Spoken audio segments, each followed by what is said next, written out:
Hey guys, and welcome back to my channel. So today we're going to be going back to the Long Island serial killer case.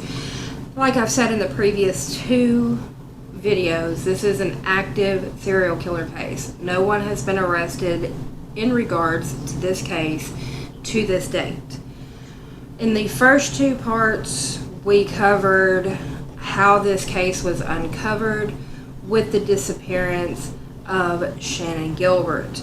We've also gone through parts of the police investigation, and we have started on the victims that have been discovered, and we're going to continue today with more victims. And I'm not sure how far I'll get, but we may even touch back into some of the police investigation stuff. There's a lot of stuff to cover on this case, so I'm not sure how many parts to this video there are going to be, but believe me, I have all the information that I could find on this case. Now with that said, guys, let's get to the video.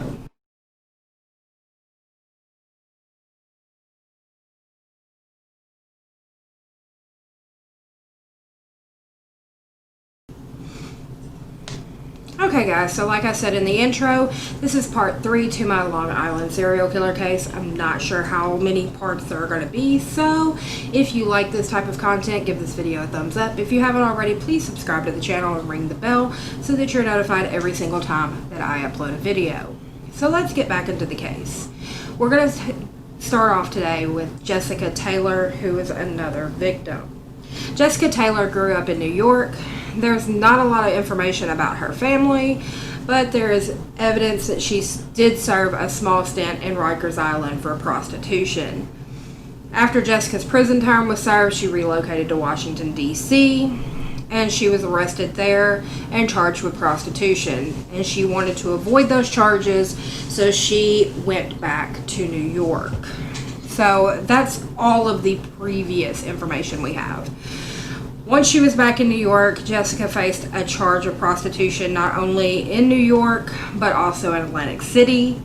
Remember that, because it'll be important later. At this time, Jessica started to dabble with drugs, which made her scramble for more clients to support her new habit. Again, this is a reoccurring theme with all of the victims, is a drug habit. February 2003, Jessica was arrested by an undercover officer who she solicited for $50. Jessica had just gotten in trouble for driving a stolen car, which was a 1995 Chevrolet Cavalier. For this, Jessica was sent to Rikers Island for a couple of months. During this time, Jessica assaulted a police aide. Despite being charged with grand theft auto, assault, and prostitution, she was released in April of 2003, and she immediately went back to work as a prostitute and continued to dodge her pending charge for prostitution in D.C. July of 2003, Jessica was in New York and soliciting clients off of New York's 10th Avenue near the Port Authority bus terminal when she was last seen alive. July 26th of 2003, a woman was walking her dog in Manorville, New York, just off the Long Island Expressway. The woman discovered a headless, limbless torso of a young woman. That torso was identified as Jessica Taylor. A Washington, D.C. police officer who was personally familiar with Jessica stumbled upon the crime scene photos of the torso. The killer or killers had tried to scrape or otherwise remove a recognizable mark, which was a tattoo of wings on her torso that contained the words Remy's Angel. Whoever killed and dumped Jessica had tried to keep her identity anonymous. Jessica's head and limbs would not be uncovered for almost a decade when Suffolk County Police would unearth the rest of her body along the other bodies in 2011. With this new information from a previous case, the realization that the Long Island serial killer had been active a lot longer than previously thought was forming in a lot of officers' eyes, along with the realization about the career of the killer. Officers realized that the first 4 victims was just one dumping site. Sorry, guys. I just got finished eating dinner, and it's not agreeing with me. And come to find out, there would be more dumping sites that they would uncover. Richard Dormer. Now, we're going to get back into the police thing, okay? So, we're going to take a look at the people involved in the investigation now.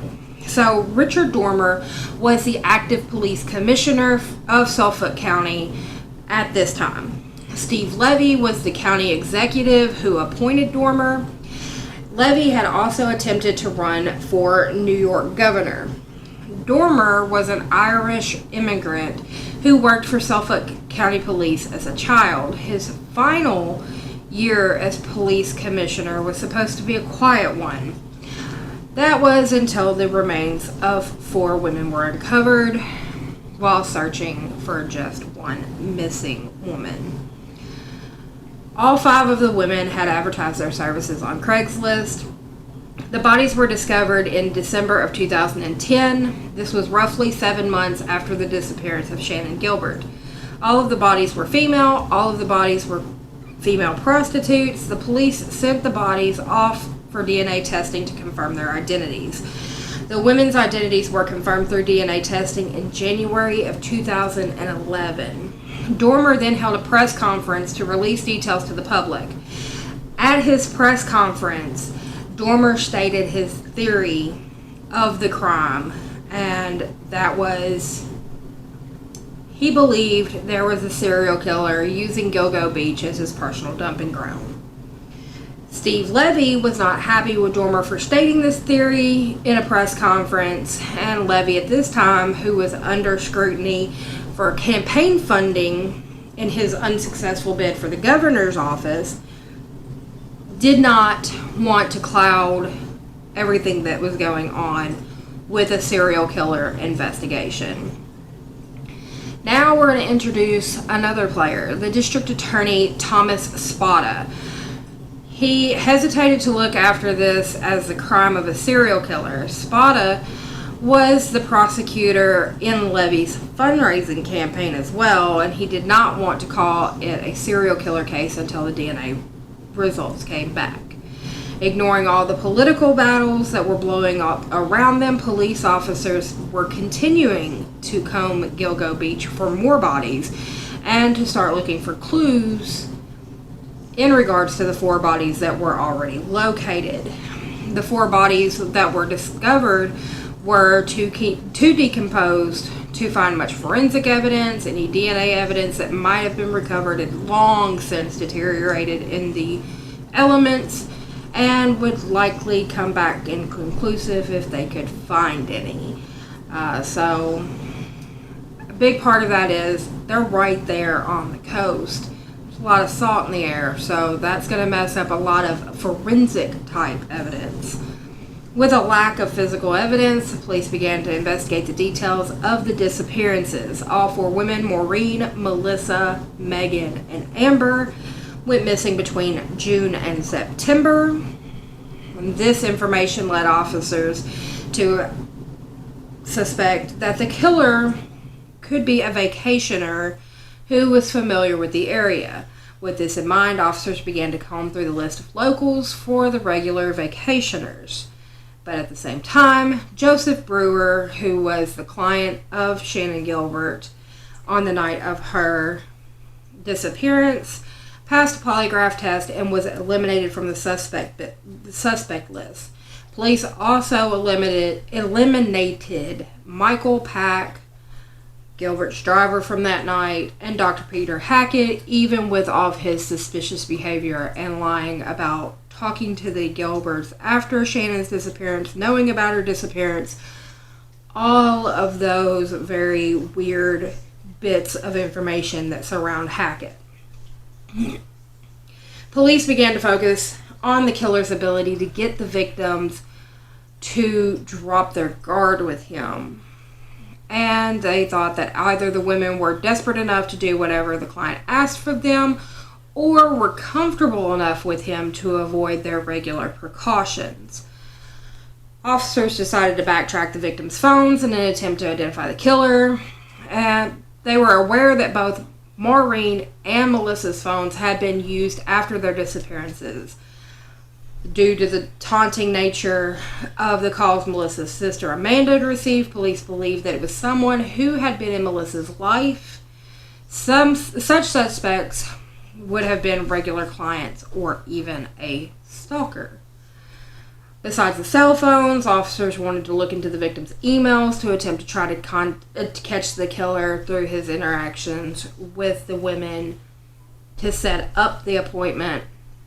Officers were aware that both officers, however, found that the emails came from throwaway email addresses, which was something that Craigslist was notorious for using, and police were at a standby and were needing to find more evidence.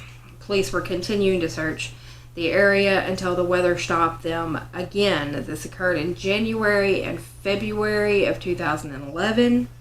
Officers were able to resume their ground investigations in March of 2011.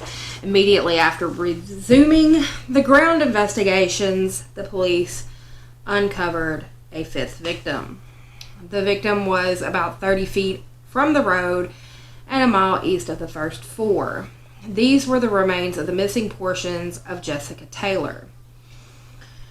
Quote, "It is very clear that whoever killed and dismembered Miss Taylor was very intent on preventing her identity from being discovered, even going to great lengths to remove a tattoo from her body." End quote.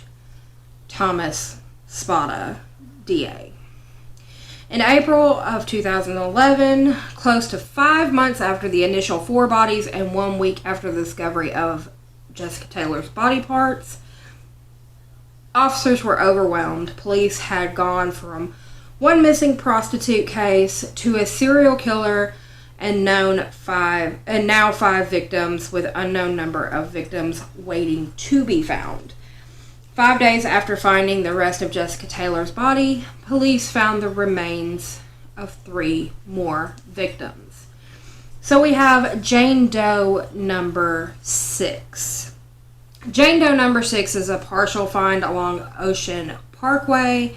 Her head, arms, and right foot were the only parts that were located. DNA matched her to the remains found in Manorville on November 19th of 2000.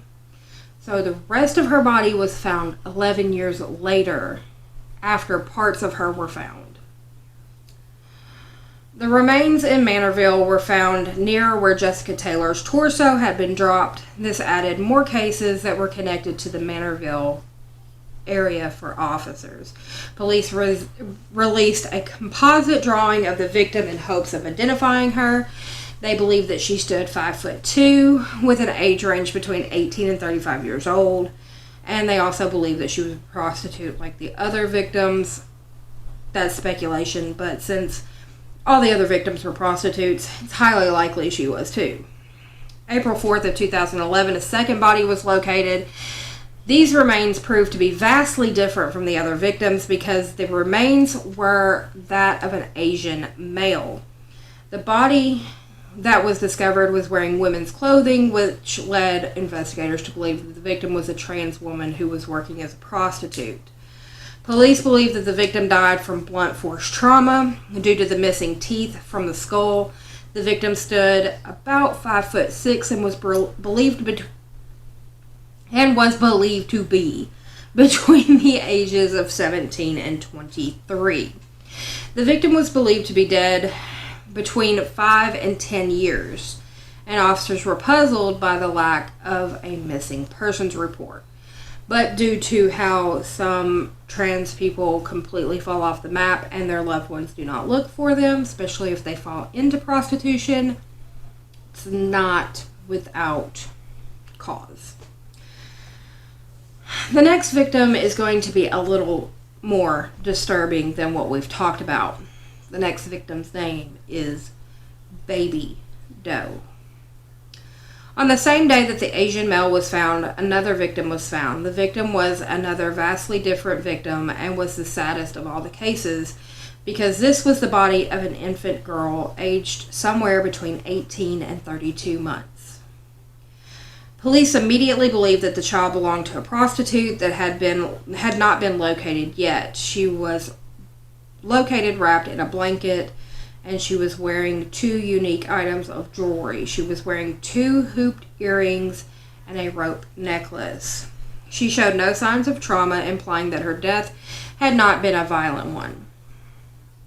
That has to be, out of all of these cases, and all of them are sad in their own ways, but the baby has to be the saddest one of them all, because she didn't ask to be placed into that situation. She was placed into that situation due to her mother's hazardous work career, and she was not allowed to live. So now, a week later, after the officers discovered these 2 victims, being the Asian trans male, or trans female, and the baby, the remains of 2 more victims. These discoveries would further link Ocean Parkway and Manorville.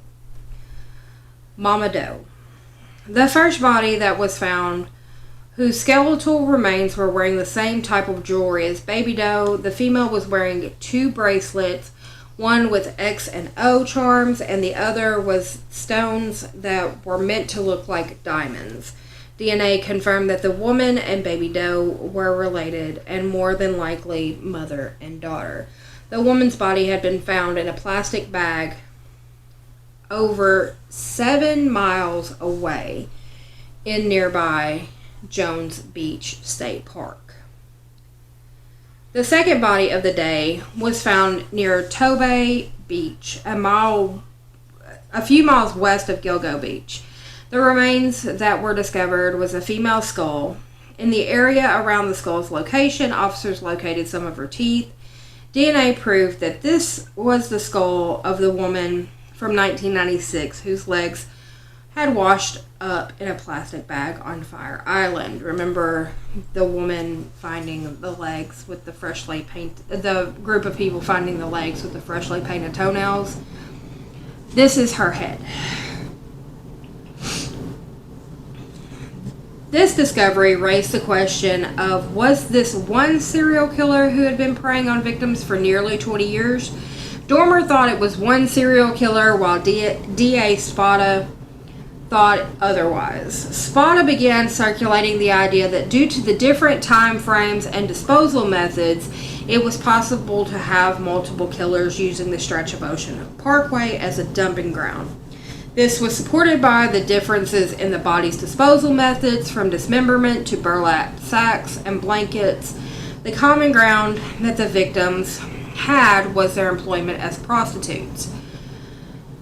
Okay, so I'm going to stop right here and insert my own opinion.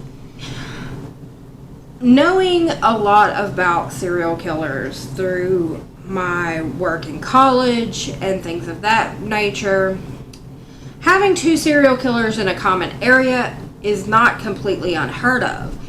Having them use the same dumping grounds is, unless they're a team. As for different disposal methods can change over time due to a person getting more comfortable, or even with the fact that they have grown as a killer, they have more practice, they don't fear being caught. All of these things can factor into disposal methods. Matter of fact, the longer a serial killer kills, they start to get more lax with their body disposal, which can lead to their ultimate capture. Take Jeffrey Dahmer, for instance. He was killing at a certain rate and was able to get rid of the bodies at a certain rate. But then he got lax because he wasn't getting caught and started killing more frequently, which backed up his disposal method, which led to the smell that led officers to his apartment that found all of his victims. It's not unheard of for serial killers to get sloppy after a period of time. The 2 common theories began to fracture the investigation. Despite the fracture, everyone agreed that there was no simple solution to the cases. During the April body search, officers began to use different methods to search the terrain. Helicopters began to search from the skies for possible dump sites. Then they would mark those sites onto a map for officers, and they were marked as places of interest. Between Suffolk County and surrounding counties, there were hundreds of officers on the ground searching.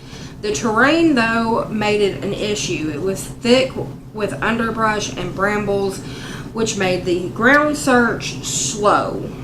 So they brought in large pieces of equipment to trim and cut the bramble to help the progress of the ground search. Fire trucks were even brought in so that the ladders could be boomed out and officers could look down at more denser areas to see if there was anything in those areas worth them fighting through. But once again, the weather halted the search. The fracture continued to hinder some of the investigation roads. Some officers who sided with DA Spada stated that there were obvious differences since the early victims were dismembered and scattered and the later victims were not. They also pointed to separating the mother and child by nearly 10 miles. The group that sided with Dormer stated that the change from dismemberment to burying the victims whole was simply the killer becoming comfortable and not fearing being caught, which is very true. Former NYPD Lieutenant Commander Vernon Gilbert came to the defense of Dormer's single serial killer theory. Quote, I wouldn't be so quick to be talking about multiple killers. The probability of having two serial killers using the same dumping ground is very, very remote, to the point that where I don't buy into it. I am looking for a serial killer who had basically progressed. He has become more effective at disposing of the bodies. He doesn't have to go through the work of decapitating his victims. I agree. Forensic psychologist N.G. Barrell, who had experience with working with the NYPD, also agreed with Gilbert, who was agreeing with Dormer. Quote, that coincidence in and of itself would be remarkable. To Barrell, having two serial killers with the same victim type sharing the same dumping grounds was so minute that the possibility was almost impossible. So we're going to go back to Shannon Gilbert. The 1-year anniversary of Shannon Gilbert's disappearance was quickly approaching, and Mary Gilbert was pushing the police for information in Shannon's case. Mary wanted to make sure that Shannon was not forgotten. Mary turned to the media because there was so much coverage of the bodies that were being found. Mary wanted the media to spotlight Shannon's case to pressure the police. During her conversations with the media, Mary spotlighted her issues with Dr. Peter Hackett and even showed up at Hackett's house with a camera crew to berate him with questions. She confronted Hackett about the May 3rd, 2010 phone call. Hackett denied knowing that Shannon was missing at all, but Mary would not let it go. Mary went on to make claims of Dr. Peter Hackett providing drugs for people in the neighborhood, also focused on Hackett's denial of knowing anything about Shannon's disappearance. Gus Coletti, who was the man who let Shannon into his house the night that she disappeared, was not only a friend of Hackett's, he was also Hackett's neighbor. It is very difficult for anyone to believe, me included, that Gus had never discussed any of the events of that night with Hackett. They were friends, they were neighbors, they talked. Shannon's 911 call was not common knowledge at this point, and it wasn't being spoken about. But when the 911 call came to light, Mary began to press for the call to be made public. However, the call to this day right now that I'm filming, has yet to be made public. The call was 23 minutes long, and it tracked Shannon running from door to door saying, quote, they're trying to kill me. It is believed that the call has yet to be released because the cell was pinging between 2 different jurisdictions. The issue with call pinging caused mismanagement of the call. That is highly probable. Being a former dispatcher, I know that when somebody can't tell you where they are, you have to ping a call, and it doesn't pinpoint exactly where the person is. It gives you a certain radius in which they can be. But if you have 2 cell phone towers picking up, every time you ping that call, it's jumping from one area to the next area, to the next area, to the next area. That is going to hinder getting people where they need to be. A few months into Mary's media campaign, Mary began to press police to dredge the marsh behind Hackett's house. Mary believed that there may be evidence, clues, or even Shannon's remains. Hackett was a neighbor of not only Gus Coletti, but also another one of the 911 callers from that night, Barbara Brennan. Hackett fought against the dredging of the marsh behind his home, but finally consented after a month or so. It took a month for the search to resume, but soon the search for more bodies and the dredging of the marsh resumed. The search began on the first week of December of 2011, nearly a year after the first 4 victims had been discovered. On December 6th of 2011, police began the process of dredging the marsh behind Hackett's home. This was also the day police found traces of Shannon. They discovered her purse and some of her belongings, such as her phone and her jeans. Officer John Mullally and Blue were part of the search for Shannon in the marsh. On December 13th of 2011, police discovered a body that was easily identifiable due to the metal plate in her jaw. The body of Shannon Gilbert was discovered, and then that same day that Shannon was discovered, the families of the other victims were having a candlelight vigil for the other known victims. Mary was there, so police took her to Dr. Hackett's back porch because it had the best view of the area in which Shannon's body was located. Mary was upset by how long it had taken officers to find her daughter. Police had to wait for the forensic examiners to examine the remains of Shannon to reveal the cause of death. Initial exams believed Shannon had died from exposure to the elements. With the rumors of Shannon's possible bipolar diagnosis and her drug use of cocaine, many believed that Shannon may have had an episode and stumbled out into an area where she had become overwhelmed by the elements. There was an issue with this theory, and that was that Shannon was discovered only a few feet off of Ocean Parkway, where passing cars would have seen her and she would have seen them. Another issue is that on the day Shannon went missing, the water level was low to the point of being non-threatening to her life. The experts state that the water level was less than a foot deep. When Shannon was located, she was missing her jeans and purse, and her body was face up. The hyoid bones in Shannon's neck were missing when she was discovered. The bones being missing implied that she may have been strangled, but the Suffolk County medical examiner did not believe she was. Okay, so let's break this down for a second. One, there's no paperwork anywhere of Shannon being diagnosed as bipolar. Yes, there is evidence that she did have occasional drug use, but again, even if she was high on something and running through there, the water was less than a foot deep.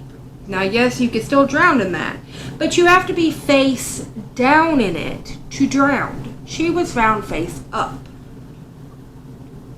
She was also found only a few feet from Ocean Parkway, so if she was like struggling or flailing or whatever, cars would have seen her, she would have seen them, she could have screamed out for help. It would not have been this situation. Plus, missing hyoid bones. Missing hyoid bones in a skeleton are a clear signal of strangulation. I don't know what this medical examiner was thinking when she said she didn't believe it, but I wouldn't trust many of her reports after that. May 2012, 2 years after Shannon disappeared, her death was ruled accidental. The report stated that Shannon had died of, quote, misadventure, end quote, or otherwise via mishap. Medical examiners tested the exterior of her remains for traces of cocaine and found nothing. There were a few issues with the medical examiner's report. One issue was the missing hyoid bones, and the other issue was the fact that the surface of the skeleton was tested for cocaine instead of testing the bone marrow. Due to this ruling, police did not, and still have not, linked Shannon's death to the Long Island serial killer case. So the case that kicked off this case is not officially linked to the Long Island serial killer. Mary began to fight to have the medical examiner's report changed. In the latter part of 2012, police were still working on possible lead in this case. Dormer had been replaced by a newly elected county executive, Steve Belloni's favored candidate, Edward Weber. Weber agreed with DA Spada's multiple killer theory. At this point in time, the multiple killer theory had evolved into the possibility of at least 3 serial killers operating in the same 10-mile stretch. That is impossible. That is just not going to happen. With officers working under this assumption, there was no new evidence found. Fall of 2012, the weather again interfered with the investigation. October of 2012, Hurricane Sandy hit the East Coast, causing serious damage to the area. There is in no way to know how much evidence, if any, or how many other victims, if any, were lost during the destruction of Hurricane Sandy. It's just impossible. After the hurricane, police started to work with what evidence and theories they had present. There were also rumors that a rash of killings in Atlantic City could be related to the Long Island serial killer case. The killings in Atlantic City were of 4 prostitutes had been discovered outside of a motel. The unidentified killer was dubbed the Eastbound Strangler. The murders occurred between October and November of 2006. The victims had been fully clothed and facing east. It was possible that these murders filled in the gaps from the murders in Long Island and Manorville. One of the Atlantic City victims was a Facebook friend with Amber Costello, who was one of the first 4 victims found. Also, Jessica Taylor had been arrested in Atlantic City for prostitution. So there are a lot of ties between these cases and those cases. Dave Schaller, Amber's roommate, believed that Amber Costello was murdered by someone who knew her. Quote, "It's unclear why, but something made her trust him," Schaller recalled, who also stated that his cell phone was used for one of their conversations and that he overheard parts of it. Quote, "It's like she knew him," end quote. So that is where I'm going to end part 3. And as you can tell, there's a lot of problems with this case. One, a DA who just doesn't seem, not a DA, a medical examiner who just doesn't understand the very big issues in their own report. 2, the case that kicked off this entire case is not even officially linked to it, even though she shares all of the characteristics of the other victims. We have victims, we have body parts, we have multiple locations, and a constant start and stop of the investigation due to the weather. It's a very difficult case. So we're going to move on next time with suspects and theories. We're going to talk about the FBI, new life being brought into the case, and that should end this saga on the Long Island serial killer. And I pray next time that I do this, I can speak a little bit better. But with all that said, guys, let me know in the comment section down below what you think. Do you think it was one killer? Do you think it was two? Do you think it was three? And why do you think they were so adamant about not including Shannon's murder in with the other murders? With all that said, guys, remember there are 3 ways to support this channel: Patreon, PayPal, Mines. They're all going to be in the description box down below. Also, I will have the information for this case. Where I found all of my information will be there too. Also, social media, Facebook, Instagram, Twitter, my email, all down in the description. So with all that said, guys, it's going to do it for me today, and I'll see you on the next one. Bye for now.